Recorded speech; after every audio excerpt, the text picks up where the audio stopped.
जय हिंद। नमस्कार। सभी राजपूत समाज के महानुभावों को खमागणी शुभाशीष। ब्राह्मणों बारू का नाम है ओम प्रकाश। भूतपूर्व सैनिकों विप्र बंधुओं को नमन। बुजुर्ग हैं उनको चरण स्पर्श। बाकी मेरे संबंधियों को राम राम से। कल परसों 2 दिन से व्हाट्सएप की जो लड़ाई है, इस तरह की लड़ाई लड़के हम EWS का सरलीकरण कभी नहीं कर सकते, कभी नहीं कर सकते। करने की तो दूर, जो हम अपने इतिहास, जो गौरवमय इतिहास से हम दूर होते जा रहे हैं।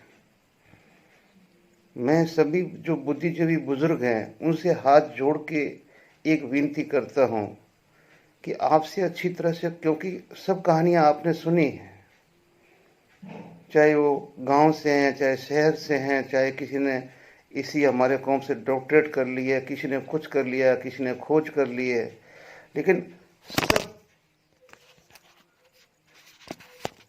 जानते हैं कि हमारा इतिहास क्या रहा है, इस दोनों कौमों का इतिहास क्या रहा है।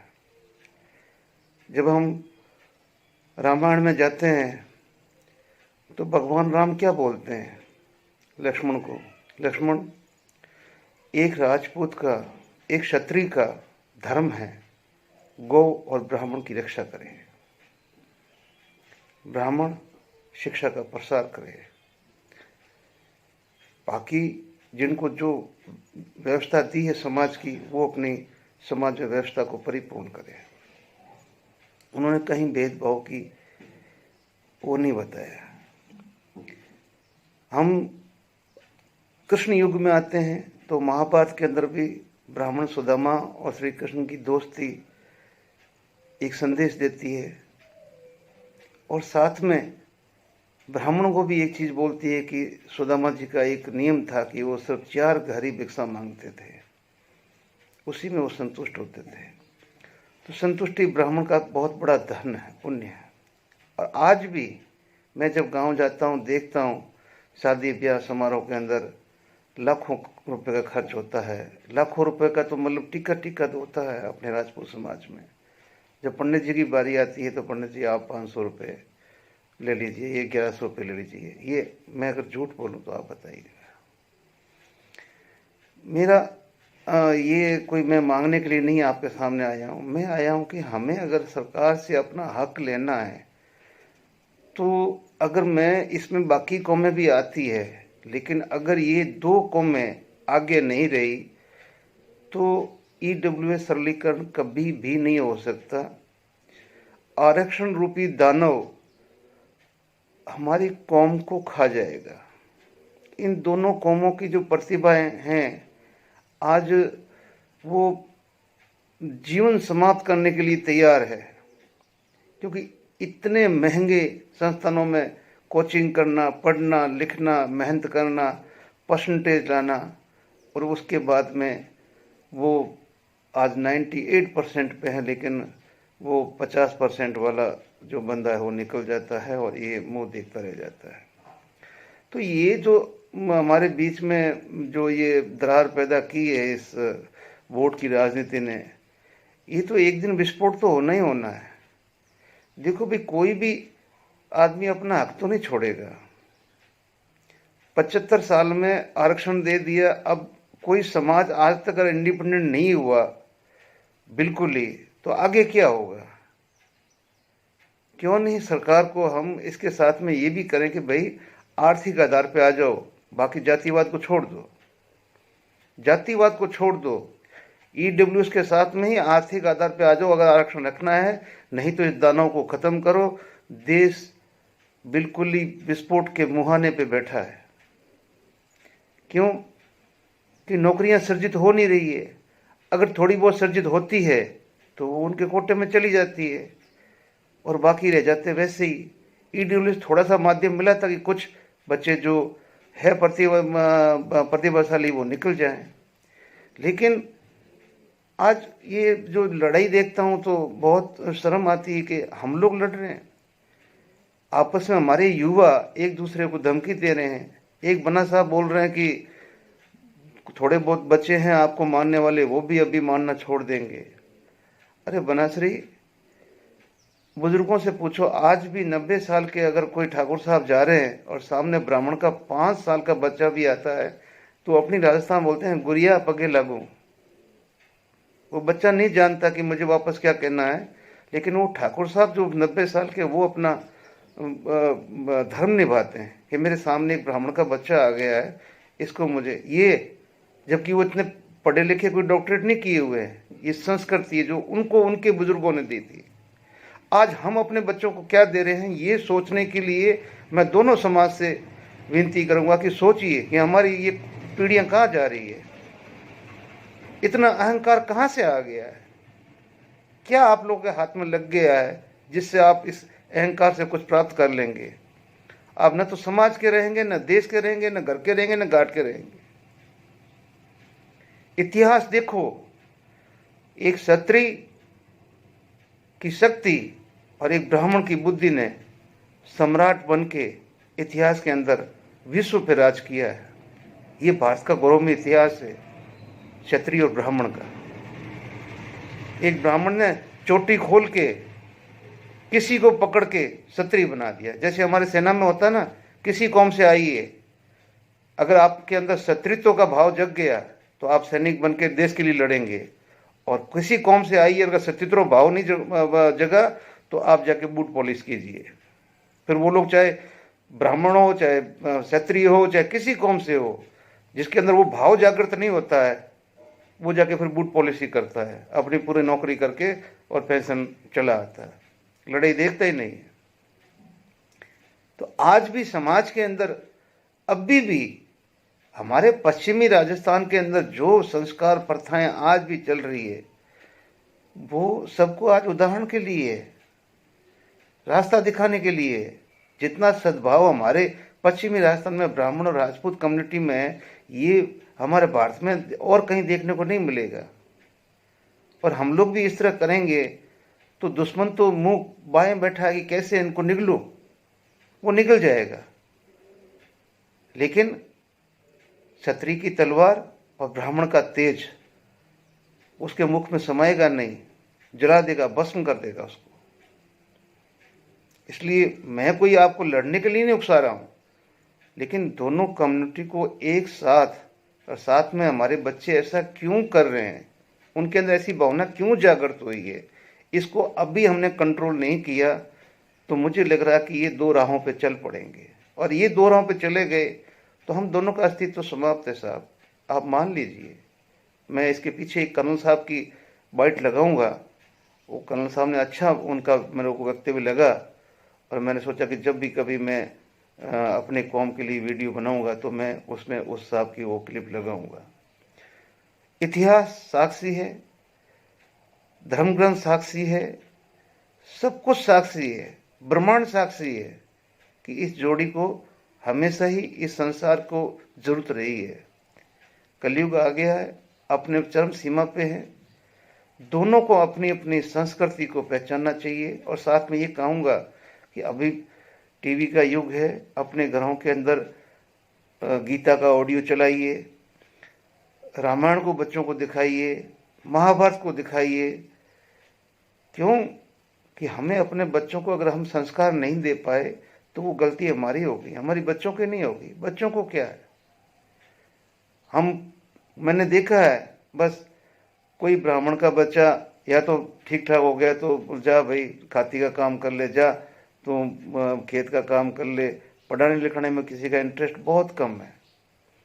ऐसे ही मैंने राजपूत समाज में भी देखा है कि शिक्षा का स्तर बहुत कम हो रहा है। कुछ ही बुद्धिजीवी है, वो लोग हैं जो अपने बच्चों को आगे बढ़ा रहे, लेकिन बढ़ाने से फायदा भी कुछ नहीं मिल रहा है। अभी इसी से निराश होकर वो ट्यूबवेल कर लिए, सब कुछ कर लिया, जमीन बहुत है, ठीक है ना, 300 बीघा 400 बीघा है, क्या कमी है। लेकिन साहब जब पंजाब जैसे पंजाब का अगर पूरा 5 नदियों का पानी खत्म होके आज 1000 फीट के नीचे चला गया तो हमारे पास कौन सा पानी है जो 2-4 साल में नहीं सूखेगा। इसलिए मैं एक और उदाहरण देना चाहता हूँ कि 10वें गुरु गोविंद सिंह साहब ने जब अधर्म के खिलाफ लड़ाई लड़ी तो उनको भी लास्ट में सिंहों की जरूरत पड़ी। उन्होंने 5 कम्युनिटी से 5 आदमी लिए और 5 सिंह बनाए। तो आप खुद सोच लिए कि सिंहों की आवश्यकता क्यों है। दोनों कौमों को सोचना पड़ेगा। ईडब्ल्यूएस नहीं मिलेगा। अगर ये जो कल परसों की पोस्टें मैंने देखी है ना, इसके हिसाब से मुझे लगता है कि परवरिश में कहीं न कहीं कमी है। बाकी बच्चे का दिमाग तो एक बिल्कुल कोमल होता है, जिस तरह ढलता है वो ढल जाएगा। वो तो कोमल कच्ची मिट्टी की तरह है। कुम्हार को जैसे घड़ा बनाना वैसे घड़ा बनाएगा वो तो वो जो अपने आसपास में देखेगा, जिस तरह देखेगा, वही आजकल के 15-15 साल के नवयुवक बैनर लेके गाड़ियों में चढ़ जाते हैं पॉलिटिक्स के अंदर और जिंदाबाद जिंदाबाद लगाते हैं और 50-50 रुपये लेके शाम को घर चले आते हैं, या पौवा लेके पी लेते हैं, या हमारे भाई जो ब्राह्मण खाने में उत्साह दे तो जाके मावे की कचौरी खा लेते हैं। नहीं, गलत है। अपने आने वाली पीढ़ी को संभालिए साहब। दोनों वर्ग के बुद्धिजीवों से हाथ जोड़ के अर्ज है, मेरा वीडियो जितना भी देखें आप इसको, मेरी बात को गलत न लें। मैं हाथ जोड़ के क्षमा चाहते हुए कहता हूं कि हमारा भविष्य दांव पे है, हमारे बच्चों का भविष्य दांव पे है। प्लीज़ उनको संस्कार जैसी चीज़ दें, जिससे कि हमारे आपस में सामंजस्य बना रहे और हमारे बच्चे अपने मुकाम को हासिल करें। और इसके साथ में ही मैं फिर बोल रहा हूँ, ईडब्ल्यूएस के साथ में आर्थिक आधार पे या फिर इस आरक्षण का नामो निशान मिटवा दो, तो आप जैसा कोई नहीं है। जय हिंद, जय भारत। आपके बच्चे सक्सेसफुल बन गए तो आपका परिवार आगे बढ़ जाएगा। आप पाखंड के अंदर में करोड़ों रुपए खर्च कर दो, मट्टी भोज के ऊपर में आप पूरे खड़े कर दो, आप बहुत बड़े मतलब 5 गांव को जिमा दो, आप गरीब हो गए, आपके ऊपर में कर्जा चढ़ गया, आपकी जमीन बिक जाएगी, आपको कोई पंचायती के अंदर में सेंटर में बुलाने वाला नहीं है और आपको ये खरी खोटी कराने वाला कोई आदमी भी नहीं है जो आपको ये कह सके कि ये फालतू के खर्चे मत करो और इसका पैसा बचा करके अपने बच्चों की शिक्षा के अंदर में लगाओ। हम जब बच्चों की शिक्षा की बात करते हैं तो हमारे पास पैसा नहीं होता है। कहते हैं कि सर टाबोन हेयर में कटो पड़ाओ खर्चो बढ़ो हुए, और उसी परिवार के अंदर में किसी की मौत हो जाती है तो 5 लाख रुपए 7 लाख रुपए आप खर्चा कर देते हो। फिर वो पैसा कहां से आता आपके पास में? उन 5-7 लाख रुपए से तो आपने बच्चे को कंपटीशन करवा करके आप पता नहीं कहां पर पहुंचा दोगे। इसी प्रकार आज कंपटीशन का जमाना है, आज जमाना ज्ञान युग है। इस ज्ञान युग के अंदर में जो ज्ञान प्राप्त कर लेगा वो शक्तिशाली आदमी बन जाएगा। एक हमारे जो संविधान निर्माता थे डॉक्टर भीमराव अंबेडकर ने कहा था, शिक्षा शेरनी का दूध है, जो पिएगा वो शेर बन जाएगा। आज के जमाने के अंदर में जिस परिवार ने शिक्षा रूपी दूध पी लिया है उस परिवार के अंदर में शेर निकलने शुरू हो जाएंगे। यदि आप असली अपने परिवारों से शेर निकालना चाहते हो तो आपके परिवारों को शिक्षा रूपी दूध पिलाना पड़ेगा। यदि आप शिक्षा रूपी दूध नहीं पिला सकते हो, अपने परिवार को अमल का दूध पिला रहे हो, तो आपके परिवारों से अमलदार निकलेंगे, शिक्षा शेर नहीं निकलेंगे। आप अपने परिवारों को यदि दूसरे प्रकार के पाखंड के अंदर में मिला रहे हो तो आपको पाखंडी पैदा होंगे परिवार के अंदर में। आप कहीं वैज्ञानिक पैदा होने की मत सोच लेना। हम यहाँ से रामदेवरा पता नहीं कहां की पैदल यात्राएं कर देते हैं और बाद में छाड़े पड़ करके और 3 दिन आकर के पड़ जाते हैं, काम नहीं करते हैं। मैं कहता हूं कि अपने बच्चों को IIT की विजिट करवाओ, अपने बच्चों को Indian institute of medical sciences के अंदर में विजिट कराओ, अपने बच्चों को इंडियन इंस्टीट्यूट ऑफ साइंसेज के अंदर में विजिट कराओ, बच्चों को बैंगलोर भेजो एजुकेशन टूर के ऊपर में, तो दुनिया देखेंगे, उनको पता लग जाएगा कि साइंस के कैसे कैसे इंस्टीट्यूशन है, एग्रीकल्चर विश्वविद्यालय क्या होता है, IIT क्या होती है, एम्स क्या होता है, इंडियन इंस्टीट्यूट ऑफ साइंस क्या होता है, Indian institute of statistical sciences क्या क्या होता है, भाभा ऑटोमेटिक रिसर्च क्या है, इसरो क्या है। हमारे बच्चों को ऐसे ऐसे इंस्टीट्यूशन में भेज करके उन बच्चों को दिखाओगे तब पता लगेगा कि अच्छा गांव के लोग यहां भी पहुंच सकते हैं, कंपटीशन करके मैं यहां भी पहुंच सकता हूं एक दिन। तो फिर बच्चों के मन के अंदर में प्रेरणा आएगी। जब बच्चों को पता ही नहीं है कि कहां जाना है तो बच्चे कैसे जाएंगे? हम बच्चों के लिए उस प्रकार का पैसा खर्चा नहीं करते हैं, उनको कहीं टूर के लिए भेजते हैं, उसके साइंस के वालों के चक्कर में उसके संपर्क में नहीं लाते हैं, तो हमारे बच्चे तो फिर यहीं रहेंगे, अमल खाएंगे और वो चाय पियेंगे, बीड़ियां पियेंगे, हुक्का पियेंगे और वो पाखंडी बन जाएंगे। यदि आपको आज का जमाना के अंदर में जो आदमी संभला नहीं है, जो आदमी ये नहीं सोचा है कि शिक्षा में कहीं करना ऐसा पढ़ाई तो कहीं कौन, मैं तो भाटा नौकरने बाड़ेर में मेल देवा साथ में खाना घनी है, साथ में तो केरू में खाना माते मेल देवा, तो फिर भाई फिर तो ठीक है, फिर यहाँ आने की आपको आवश्यकता नहीं है। फिर यहाँ बच्चों को भेज करने की आप फिर तो आप खानों के अंदर में भेजो, 5 भी पढ़ा दो और खानों के अंदर में भेज दो, यहाँ बिठाने की आवश्यकता नहीं है। यदि आप चाहते हो कि वास्तव में आपका विकास हो तो शिक्षा रूपी जो बाण है उसको अच्छी तरह से आपको मजबूती से पकड़ना पड़ेगा। यदि आप शिक्षा रूपी बाण को ठीक से पकड़ करके उसको आत्मसात कर लेते हो कि मुझे अपने परिवार की शिक्षा के लिए सब कुछ जो भी करना पड़े करूं, उसके लिए मुझे कहीं भी कंप्रोमाइज नहीं करूंगा, बाकी खर्चों को मैं कंप्रोमाइज कर दूंगा, बाकी खर्चों की तरफ मैं ध्यान नहीं दूंगा, वो खर्चे जीरो हो जाएंगे, कोई बात नहीं। रोटी यदि आधी खा रहे हैं तो आधी से काम चल जाएगा, उसमें से थोड़ा कम कर दो। धोतियो फाटड़ो है तो फाटड़ दो, कोई बात नहीं, उसे कोई फर्क नहीं पड़ता है। यदि फाटे धोतिए का आधी रोटी खाने वाला आदमी भी अपना पैसा बचा करके अपने बच्चे को कलेक्टर बना देता है तो उसके बाप को कल स्टेज के ऊपर में बुला करके 100 आदमी साफा पहनाने के लिए तैयार हो जाएंगे कि तो कलेक्टर साहब रो बेटो ऐसा, बिल्कुल एकदम उसमें आपको आप याद देंगे। तो ये जो आपको जो सोचने की जरूरत है, बच्चों को भी चाहिए कि वो अच्छी संगत के अंदर में रहें। गांव के अंदर में मैं भी यहाँ पढ़ता था, जिन जिन बच्चों की अच्छी संगत थी वो बाहर चले गए पढ़ने के लिए, उनका जीवन अच्छा हो गया, उनको आप प्रेरणा स्रोत के तौर पे मानते हो। आप जिन बच्चों की संगत अच्छी नहीं थी, जो गुरुजनों का कहना नहीं मानते थे, उनके अंदर में पोलाइटनेस नहीं थी, विनम्रता नहीं थी, वो बच्चे कहीं भी नहीं पहुंच पाए। बच्चों को समझ में आने की आवश्यकता है कि विद्या ददाति विनयम, विद्या ददाति विनयम। बच्चों में मेरे साथ रिपीट करेंगे सभी, विद्या ददाति विनयम, ये क्रक्स है आपके जीवन का। यदि विद्या प्राप्त करने के बाद आप विनम्र व्यक्ति नहीं बनते हो और बटन खोल करके चलते हो और मार साहब हम यकड़न बात करो, गाँव वाला हम यकड़न बात करो, गाँव वाला कोई कहे कि छोरो ठीक चलो रे, और छोरो गाँव वाला जो आदमी मुंह तोड़ देते हो आप लोग, थोड़ो कौन लियो, थोड़े बाप रो कौन लियो, तो इसका मतलब है कि आप अपने खुद के पांव काट रहे हो। आप ये सोचना कि आपके अंदर में ये जो घमंड है, जो थोड़े दिन का घमंड रहेगा, ये आपका 20-22 साल की उम्र के बाद में जब घरवाले बोलेंगे कमा के लेके आ, और जब आपका घमंड के अंदर में आप कहीं पहुंचोगे तो आपको कोई भी नौकरी के अंदर में नहीं लेगा, कोई धंधे में नहीं लगेगा, लोग कहेंगे वो घमंडी छोरा काम रोको यहाँ पर है।